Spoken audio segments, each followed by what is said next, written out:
Vortex scientists had studied dozens of species across the galaxy.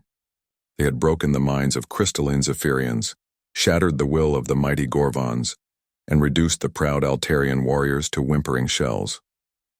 But Staff Sergeant Marcus Chen was different. After 3 weeks of their most advanced psychological and physical torture, he still sat upright in his containment cell, brown eyes defiant, jaw set in quiet determination. Dr. Kithex, the lead xenobiologist, tapped his elongated fingers against the observation deck's transparent aluminum barrier. His pale insectoid features twisted into what passed for confusion among his kind. "Fascinating," he chittered to his assistant. The human stress hormones should have overwhelmed his neural pathways by now. His species appears more resilient than our preliminary data suggested. Below them, Marcus methodically performed push-ups on the sterile metal floor. 47, 48, 49. The routine kept his mind sharp, his body ready. The aliens thought they were studying him, but Marcus had been watching them just as carefully. 3 guards per shift, door seals that hissed with hydraulic pressure, and most importantly, a pattern to their experiments that revealed a crucial weakness. "Perhaps we should increase the neurological stimulation," suggested Dr. Velix, adjusting the settings on a complex array of monitoring equipment. The previous subjects typically broke after the 7th session. Marcus had endured 12. The containment cell door slid open with its familiar mechanical whine. 2 guards entered first. Tall, spindly creatures with multiple arms and eyes that glowed like amber jewels in the harsh laboratory lighting. They maintained their distance, having learned to respect the human's surprising strength after Marcus had nearly escaped during his 2nd day of captivity. Dr. Kithex glided in behind them, his movements unnaturally smooth. "Good morning, Subject 7741, ready for today's examination?" "It's Staff Sergeant Chen, Bugface," Marcus replied calmly, never breaking his exercise rhythm. 53, 54, 55. The alien's mandibles clicked in what Marcus had learned was irritation. "Your military rank means nothing here, human. You are merely a specimen now."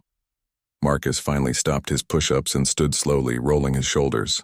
At 6 feet tall, he towered over the Vortex scientists, though the guards were nearly his height. "You know what I've figured out about you freaks?" Dr. Kithex tilted his head, genuinely curious despite himself. The human's psychological profile continued to defy all their models. "You're scared," Marcus continued, stepping closer to the observation window. "Terrified, actually. All this testing, all these experiments, you're not trying to break me for fun. You're trying to figure out how to fight us." A moment of silence fell over the laboratory. Dr. Velix's forearms stopped their constant motion over the control panels. "The Terran Federation found you, didn't they?" Marcus pressed on, reading their body language with the skill of a soldier who'd survived 3 combat deployments. "And now you're wondering if the rest of my species is like me." Dr. Kithex's composure cracked slightly. The human is more perceptive than anticipated. "Here's the thing about humans, Doc," Marcus said, his voice carrying the weight of absolute certainty. "We don't just survive. We adapt, we overcome, and we never ever give up." Without warning, Marcus launched himself forward. His shoulder connected with the observation window with tremendous force. The transparent aluminum, designed to withstand atmospheric pressure differences, spiderwebbed under the impact.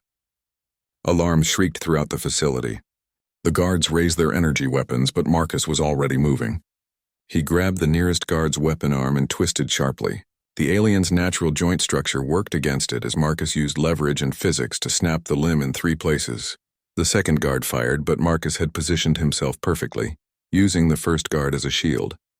The energy blast struck his improvised cover, and Marcus hurled the injured alien into its partner. Both creatures crashed into the equipment panels in a shower of sparks and alien curses. Dr. Kithex backed toward the emergency exit, his multiple arms flailing in panic. "Security! All units to Laboratory 7. Marcus punched through the damaged observation window, ignoring the cuts from the sharp edges. Glass and metal fragments tinkled to the floor as he pulled himself through into the main laboratory. "You want to know what makes humans special?" Marcus asked, advancing on the terrified scientist.